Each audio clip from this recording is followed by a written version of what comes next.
Salutations mes amis. Vous savez, lorsque nous avons commencé ces messages vidéo hebdomadaires il y a quelque temps, le Covid-19 commençait tout juste à affecter nos vies et à bouleverser le monde. Et depuis lors, nous avons vu le monde devenir de plus en plus instable et incertain.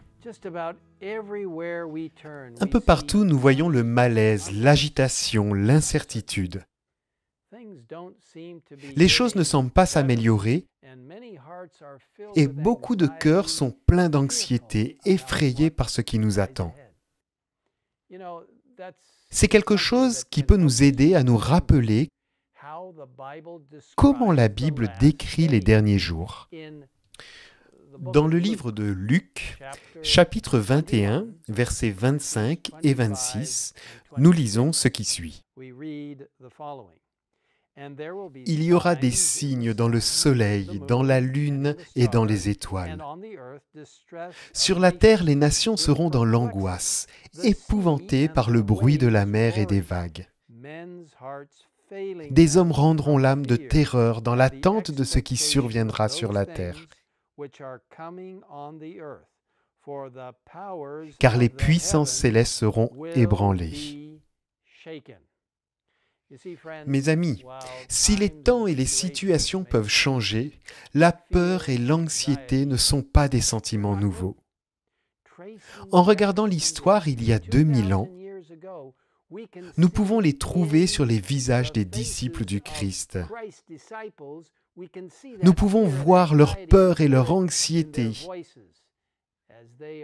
et les entendre dans leur voix, certains qu'ils vont se noyer dans la mer de Galilée.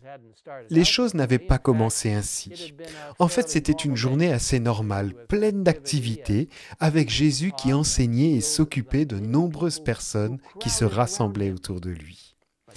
Mais il était maintenant temps de partir et de se reposer. La soirée était calme et agréable, lorsque Jésus et les disciples sont montés dans la barque en bois. Alors qu'ils naviguaient vers l'autre côté, le lac était calme. Bientôt, Jésus s'est endormi à l'arrière de la barque. Rapidement, cependant, tout a changé. Le ciel est devenu terriblement sombre et le vent a soufflé sauvagement dans les gorges des montagnes le long de la rive est, provoquant une forte tempête qui a soudain éclaté sur le lac. Les disciples étaient terrifiés. Il faisait si noir qu'ils ne pouvaient plus voir Jésus, et leur voix était étouffée par la terrible tempête. Où était Jésus? Les avait-il abandonnés? Ils étaient absorbés par la tentative de se sauver en ramant plus fort, oubliant Jésus. Ce n'est que lorsqu'un éclair a illuminé le ciel qu'ils ont vu Jésus endormi au fond. Il était là, avec eux, dans le bateau, tout le temps. Étonnés, ils l'ont réveillé et désespérés, ils se sont écriés « Maître, cela ne te fait rien que nous soyons en train de mourir ?» Dans le beau livre Jésus-Christ, on lit « Leur cri réveille Jésus. À la lueur d'un éclair, il voit la paix céleste de son visage. Dans son regard, un amour infiniment tendre. Leur cœur se tourne vers lui et ils supplient « Seigneur, sauve-nous, nous périssons !» Jamais un tel cri n'est resté sans réponse.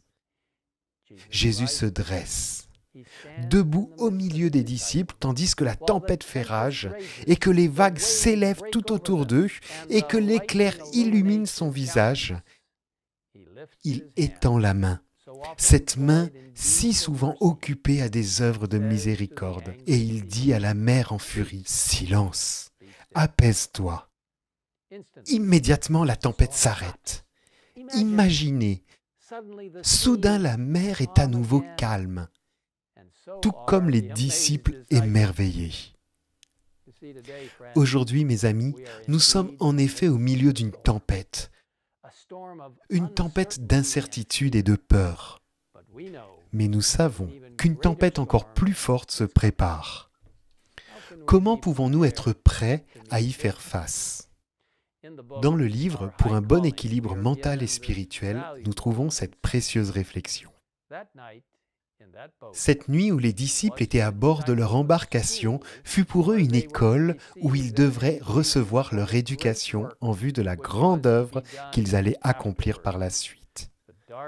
Chacun doit traverser les sombres heures de l'épreuve comme faisant partie de son éducation. Pour une œuvre supérieure, en vue d'un effort plus total, plus consacré. La tempête ne s'abattit pas sur les disciples pour qu'ils fassent naufrage, mais pour qu'ils soient mis à l'épreuve individuellement. L'auteur poursuit. Bientôt, l'heure de notre éducation sera passée. Ne perdons pas notre temps à marcher à travers les nuages du doute et de l'incertitude. Nous pouvons nous tenir auprès de Jésus. Que nul ne se soustrait à une seule leçon pénible, que nul ne se prive du bienfait résultant d'une douloureuse discipline. Mes amis, nous savons selon Hébreux 12, verset 11. Certes, au premier abord, toute correction semble un sujet de tristesse et non de joie, mais elle produit plus tard chez ceux qu'elle a ainsi exercés un fruit porteur de paix, la justice.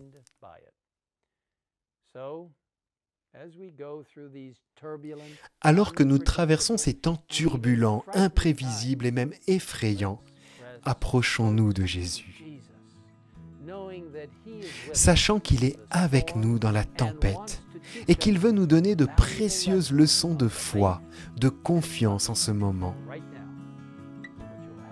qui nous aideront maintenant et à l'avenir. Prions ensemble. Père Céleste, nous savons que nous pouvons être mis à l'épreuve. Nous savons que sans compter sur toi, nous pouvons être inquiets et anxieux pour l'avenir. Mais si nous nous appuyons complètement sur toi, comme nous le faisons maintenant, nous pouvons être en paix, parce que tu es le Dieu de toute paix. Tu peux calmer la tempête, tu peux donner un esprit serein alors que nous traversons des moments turbulents et difficiles. Seigneur, soutiens-nous alors que nous avons les yeux fixés sur toi et que nous réalisons que Jésus reviendra bientôt et qu'avec sa puissance, il nous aidera à proclamer ce message d'espoir pour l'avenir.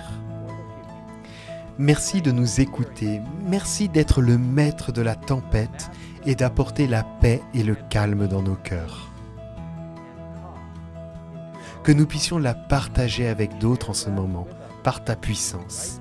Nous te le demandons au nom de Jésus. Amen.